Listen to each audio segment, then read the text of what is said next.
this congregation, it is hard to believe that I have been around here this long. I became a member of St. Paul's about 7 years ago, and I still remember when Reverend Powell confirmed me as a member of the church right there in the center.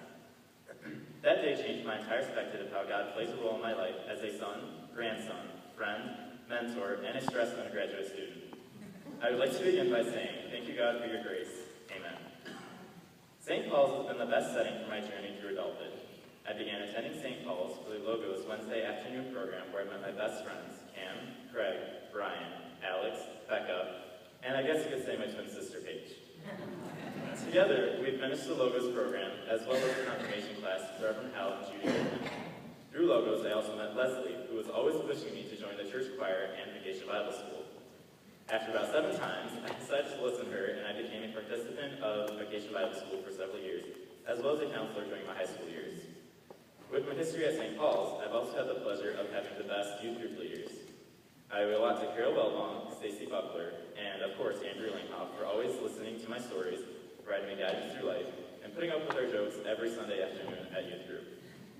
I also want to thank Zach and Katie Eskow, Krista Hughes, Jonathan Botkin, Leslie, the Evans family, and the Bradshaws for being in my life here at St. Paul's as well. These mentors have helped me follow God's path, obtain scholarships, get me out of parking tickets, bake wonderful cookies, as well as recommend trumpet tutors. I honestly do not know how my life would be played out without these wonderful mentors in my life. While Logos, Confirmation, VBS are the programs that initiated my membership within the church, I finally felt connected when I participated in the summer work trips. I don't know if you've heard of summer work trips, but I can basically summarize it in about 6 words. Road trip, sweat, projects, residence, friendships, and worship. If you heard about our experience during summer worships, you definitely know what I'm talking about. Every summer, the youth group travels to an impoverished area within the United States to assist residents in fixing their homes or communities. When we arrive at our destination, we do not know what the sleeping arrangements will be, who we will be partnered with, or what the project will be. However, that is the exciting factor.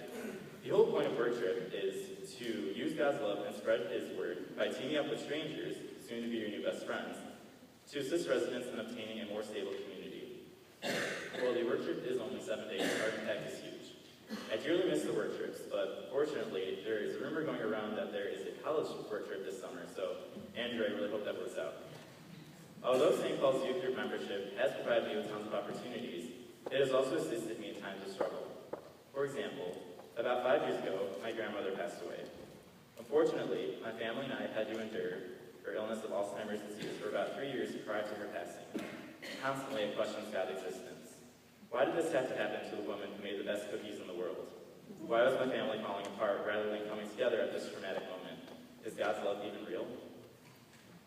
These questions were constantly running through my head, and I never knew what to believe. One day, I was immensely thankful for God in my life. The next, I hated what He had done to my family. Heightening this struggle was my absence at youth group. On Sundays, we went to visit my grandmother, which was always during the time of youth group. I knew that visiting my grandmother was important, yet I wanted a place to safely vent my feelings. Fortunately, I understand God's reasoning. While my entire family was constantly arguing and fighting, God placed me in this traumatic moment to demonstrate why I need to be the glue for my family.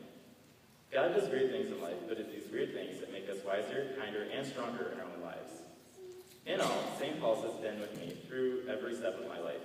St. Paul's was there for me during my confirmation. St. Paul's helped me become an active member, not only in the church, but across the entire United States.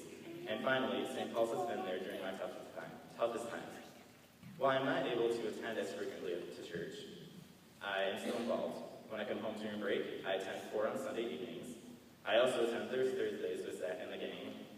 In addition, I keep up to date on the St. Paul's activities through the electronic sermon.